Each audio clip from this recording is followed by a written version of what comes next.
నమస్కారం. మనలో చాలామందికి అప్పుడప్పుడు ఒక వింత అనుభూతి కలుగుతుంది. అద్దంలో చూసుకున్నప్పుడు మనల్ని మనం చూస్తూ అసలు ఈ శరీరంలో ఉండి చూస్తున్నది ఎవరు అని. అవును. ఈ శరీరమనే యంత్రాన్ని నడిపిస్తున్న పైలట్ ఎవరు అనే ప్రశ్న. సరిగ్గా అదే. ఇది మనందరికీ ఎప్పుడో ఒకప్పుడు వచ్చే ఆలోచనే.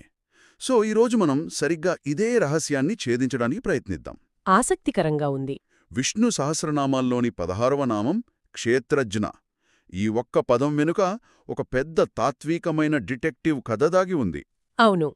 ఈ పరిశోధనకు మనకు ఆధారం హైదరాబాదులోని శ్రీ గాయత్రి జ్యోతిష విద్యాపీఠం అందించిన వివరణ. అసలు ఎవరు ఈ క్షేత్రజ్ఞుడు? రండి, ఈ మిస్టరీని ఛేదిద్దాం. తప్పకుండా. ఇది చాలా ఆసక్తికరమైన మిస్టరీ. ఎందుకంటే దీని సమాధానం ఎక్కడో బయట లేదు, మన లోపలే ఉంది. మన లోపలేనా? అవును.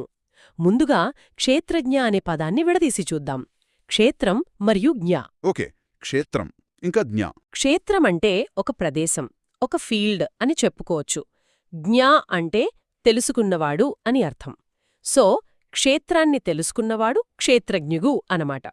సరే, క్షేత్రమనగానే సాధారణంగా మనకు గుడి, గోపురం, పుణ్యక్షేత్రం లాంటివి గుర్తొస్తాయి. నిజమే. కాని ఇక్కడ తత్వశాస్త్రం ప్రకారం క్షేత్రమంటే మన శరీరమేనట. దేహో దేవాలయ ప్రోక్తః అని, అంటే దేహమే దేవాలయమని. ఇది వినడానికి చాలా గొప్పగా ఉంది. చాలా ఉన్నతమైన భావన. కాని నిజం చెప్పాలంటే మన శరీరాన్ని మనం ఎప్పుడూ గుడిలా చూసుకోం కదా.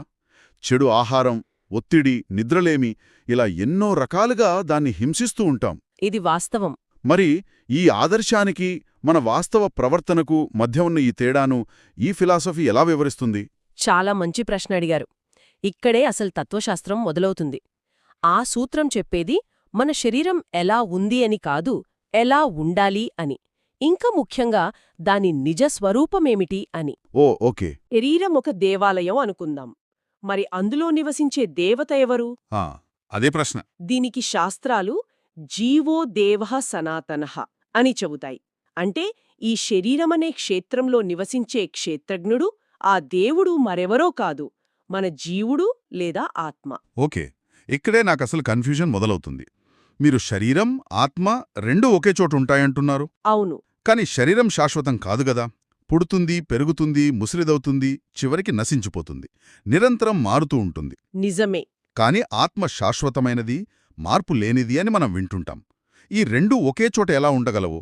ఒకటి తాత్కాలికం, మరొకటి శాశ్వతం.